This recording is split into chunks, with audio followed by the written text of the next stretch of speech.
Assalamualaikum warahmatullahi wabarakatuh. Kembali lagi bersama saya Farah Setio Kadi Aditya dan rekan saya Alika Nugraha yang selama 30 menit ke depan akan menemani Anda dengan cerita-cerita menarik di sepak bola hanya di Propaganda program sepak bola untuk Anda. Mantap banget. Nah, ini ada yang lagi rame Kak. Wah. Karena saat kita syuting ini tuh bareng sama keluarnya video klip Blackpink. Benar. Dan ada apa Kak? Video itu Kak. Fenomena. Fenomena betul. Karena jadi sang klub mediocre. Ini karena saya bukan fans MU ya. Tapi menurut saya ya dari segi marketing ataupun ya viral gitu. Betul. Ya. Ini keputusan tepat gitu. Iya. Jadi memakai jersey MU yang emang lagi banyak dibicarakan juga karena ya kalau kita bicarakan sekarang gitu ya posisi ya lagi terpuruk lah. Terpuruk kan ya benar-benar. Dan di segmen yang pertama kali ini kita bakal ngebahas soal Manchester United. Tentunya. Nah, kalau bicara soal Manchester United Kak, yang diingat itu tentu saja apa Kak? Yang dari S. Esteban? Siapa Esteban? Sir Alex pastinya. Bukan dong. Apa tuh? Tsunami Trophy. Itu juga dari T, tahu gak kalau yang ini ya benar. Iya benar. Sir Alex Ferguson ya kayak. Kalau fans lama ya mau yang baru juga pastinya masih keingatnya sama Sir Alex Ferguson. Iya, kerajaan. Belum bisa move on dari prestasinya. Betul. Gitu ya. Nah, padahal ada nama Martin Edwards nih Kak, yang merupakan chairman-nya MU sejak musim 1980 sampai 2002 gitu. Nah, perannya sebagai chairman ini nggak bisa dianggap remeh Kak, karena dia adalah sosok di balik bangkitnya United dan menjadi klub kuat di sepak bola Inggris. Keren. Nah, selain Martin Edwards, ada juga nih Kak yang bisa bikin kuat. Apa tuh? Pengobatan Pak Kobra. Itu masuk tuh pengobatan Pak Kobra di sini. Aduh. Nah, emang si Martin Edwards ini salah satu yang sosok yang dekat juga dengan MU. Betul. Bahkan dia pernah melanjutkan autobiografi yang berjudul emang agak narsis nih. Red Glory Manchester United and Me. Jadi kan kalau orang yang nggak tahu emang ini siapa nih. Tapi emang dia dalam buku tersebut menampilkan beberapa cerita menarik selama dia menjadi tentunya sebagai chairman dan orang di dalam MU gitu. Nah, di episode kali ini kita akan memberitahu kepada pemirsa beberapa cerita menarik ketika dia diwawancara oleh Daily Mail dan juga ada yang beberapa yang dari bukunya. Dari bukunya itu benar ya. Yang pertama ini soal melewatkan golnya Ryan Giggs Kak. Jadi salah satu gol yang paling fenomenal sepanjang sejarah United itu adalah waktu Ryan Giggs mencetak gol melalui solo run ke lini pertahanan Arsenal dalam semifinal Piala FA 1999. Saya ingat. Nah, cara dia mencetak gol ini cukup panjang. Betul. Karena harus lewat dulu stasiun balapan ya. Bukan dong, solo run itu bukan berarti di Solo. Tapi stasiun balapan itu di Solo kan. Solo itu sendiri, bukan Solo daerah. Nah, tapi Martin ini tuh tidak melihat secara langsung Kak gol apa ya fenomenal sepanjang masa MU-nya itu. Padahal dia itu kan di tahun dia jadi chairman juga. Benar. Nah, kenapa dia tidak melihat secara langsung? Karena dia ini tuh merasa stres sepanjang babak tambahan waktu tersebut. Aduh. Karena mungkin mikirin di rumah setrikahan udah dicabut belum, kunci udah dilepas belum. Sesuatu yang relate ya, jemuran udah diangkat belum. Enggak dong, pasti pikirannya lebih ke yang berat-berat dong. Nah, emang si tekanan besar waktu itu membuat Martin bersembunyi bahkan nggak di stadion, tapi di parkiran mobil. Di tempat parkiran, bukan di balik akun anonim. Benar di balik. Bukan, jadi dia tuh emang tidak sempat menonton, bahkan ada di parkiran. Jadi dia pun melewatkan gol terindah sepanjang masa tersebut. Nah, ia emang katanya sempat mendengar suara gemuruh supporter itu tuh. Namun tidak tahu nih supporter mana yang senang karena kalau dari luar kan kita nggak tahu yang mana yang teriak. Yang mana. Ternyata itu suara bobotoh karena dia parkir di Siliwangi. Yang mana dia jaga helm takut dicuri.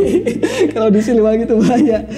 Padahal ya itu salah satu gol bersejarah yang mengantarkan MU untuk meraih treble gitu dan dia sebagai chairman justru melewatkannya gitu. Yang kedua ini ada soal Fergie yang ternyata pernah mengundurkan diri. Wah, ini yang gak banyak orang tahu ya.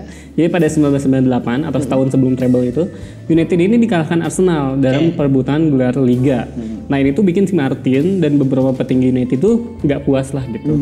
Mereka itu mempertanyakan komitmen dan loyalitasnya Sir Alex yang langsung dibalas dengan amarah dari si Sir Alex. Oh, Sir Alexnya bisa marah ya. Soalnya Martin ini meragukan minat Fergie pada sepak bola dan menuduhnya lebih suka pada kuda.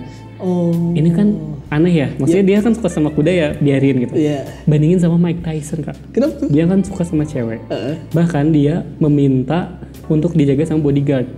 Karena dia saking sukanya itu, sama cewek itu ya. Dia melewatkan latihan dan pergi berenang. Iya mungkin ini Sir Alex masih tahap normal gitu, suka hobi aja gitu ya. Aduh. Emang waktu itu juga ada chairman United yang lain bernama Ronald Smith. Dia mengirimi Fergie itu sepucuk surat soal ketidakpuasan petinggi United. Waktu itu mungkin belum ada email sampai sekarang ya. Nah, namun responnya ini yang mengejutkan nih. Katanya Fergie menerima surat itu, tapi tidak lama dia langsung masuk ke ruangan si Martin dan sambil marah-marah.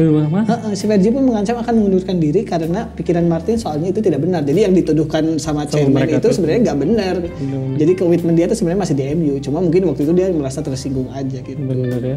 Fergie ini marah karena dikasih sepucuk surat. Karena kalau dikasih sepucuk harum itu seger. Bukan dong, tiba-tiba sepucuk harum. Harusnya bintang sobo. Nah, Fergie pun akhirnya meralat ucapannya beberapa hari kemudian, Kak. Dan musim selanjutnya, Fergie ini mengantarkan United mencetak sejarah.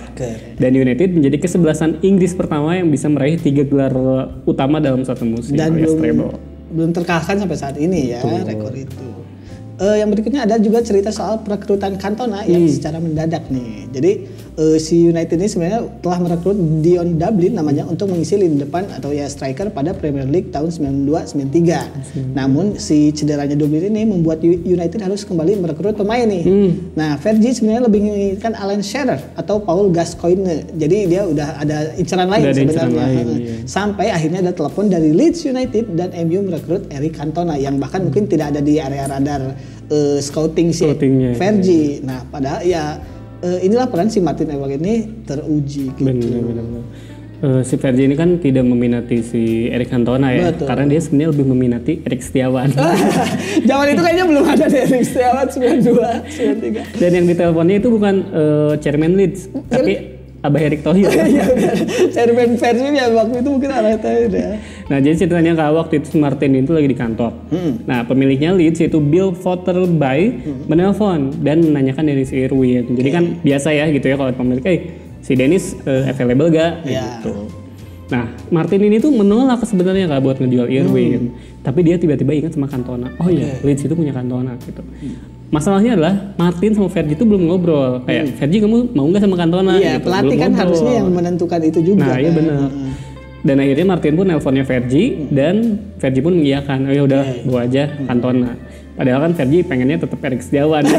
Tetap ya Erik Sukamti mungkin dia pengennya juga. Nah, ini besoknya Martin ini nelpon Bill. Jadi MU ini nawar 1 juta pound, tapi Bill minta 1,6. Dan udahlah deal aja gitu. Dan kesepakatan pun akhirnya berhasil. Nah, si Martin itu juga menceritakan bagaimana ia merekrut Fergie waktu itu. Jadi emang dulu ketika Martin ditemani Sir Bobby Charlton pergi ke Scotland, dia bertemu dengan Fergie bukan di lapangan bola, tapi di tempat parkir. Tempat parkir Siliwangi. Balik lagi ke Bandung yang tadi. Si Fergie lagi nyuri helm. Nah, kesepakatan kontrak pun terjadi dan bahkan terjadinya di dapur adik iparnya yang tempat unik. Mereka tidak bertemu layaknya ya kayak orang-orang penting kan biasanya bertemu di hotel atau enggak di ruangan resmi, tapi ini mah di dapur bahkan di rumah gitu. Nah, dan Martin juga cerita nih tentang para penggemar MU yang sempat pengen memecat Fergie pada 1990. Waktu itu sih Fergie ini nggak kepikiran untuk mecat karena dia tahu kalau Fergie ini tengah bekerja keras gitu. Karena kan kalau bekerja keras biasanya dukun ya. Keras gitu. Walaupun ya kerja kerasnya juga kadang tidak membuahkan hasil ya. Nah, tapi ya kalau tidak ada peningkatan di akhir musim, manajemen ini harus melakukan sesuatu. Dan untungnya di 1990 itu United juara Piala FA kan. Nah, ya emang progresnya atau prosesnya itu emang dulu mah mungkin tidak secepat sekarang atau seinstan sekarang. Jadi tekanan dari fans mungkin ada pengen ganti pelatih, tapi kebanyakan fansnya mungkin masih sabar gitu.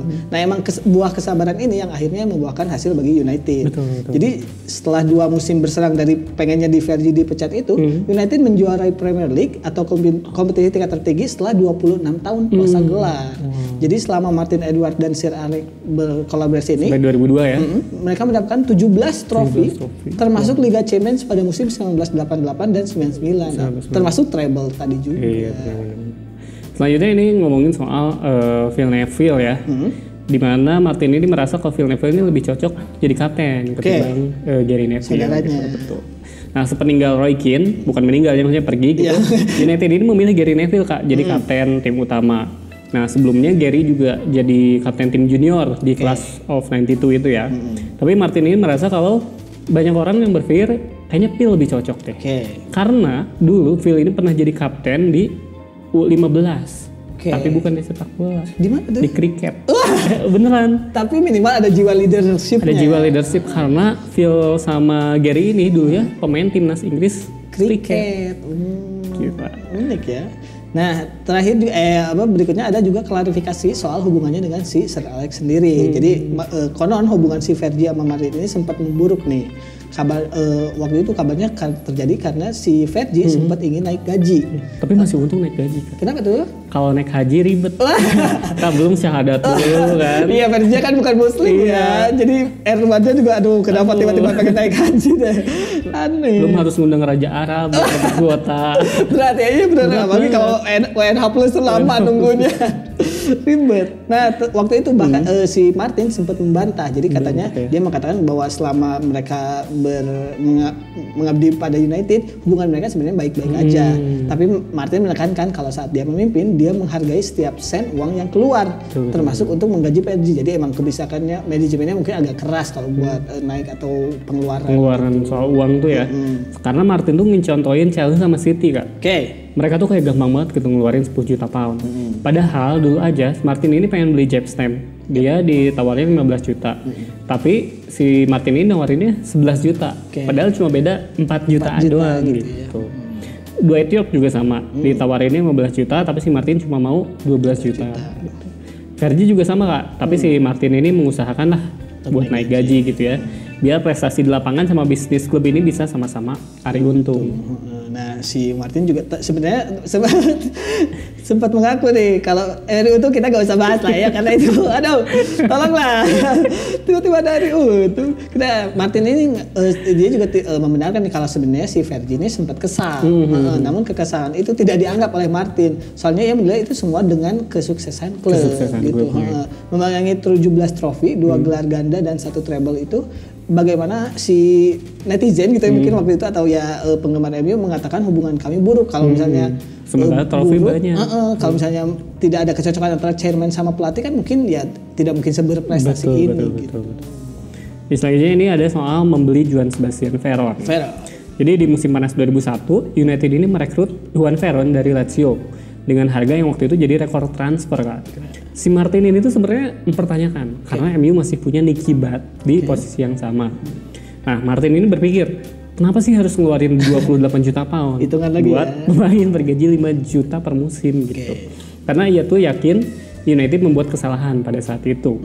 Dan si Martin itu cowok banget, Kak. Apa tuh? Karena ada sebutan. Man to the left. Because woman always right. Jadi cowok itu memang sumber kesalahan emang. Karena yang selalu benar itu ya perempuan. Veron tuh akhirnya cuma bertahan 2 musim dan dilepas pada musim panas 2003 ke Chelsea. Iya, bener ya apa yang dia prediksi gitu. Betul. Ada juga tentang pandangannya tentang tragedi Munich nih. Jadi United ini sebenarnya tidak akan menjadi besar tanpa tragedi Munich. Jadi ketika tragedi tersebut terjadi nih, Martin ini sebenarnya masih berusia 12 tahun dan sang ayah masih menjabat sebagai chairman. Jadi emang ayahnya dulu pernah jadi chairman ya. Ia menceritakan bahwa kejadian tersebut membuat Bobby Charlton yang sangat periang menjadi lebih pendiam. Ia menceritakan kalau masa-masa itu dia saat tragedi Munich adalah masa-masa atau saat-saat yang paling mengerikan katanya. Nah, si Martin ini berpikir secara Munich ini secara permanen mempengaruhi Bobby Charlton. Jadi emang merubah mindset semua orang yang ada di dalam MU gitu saat itu. Nah, Martin itu bisa dibilang sangat beruntung, Kak.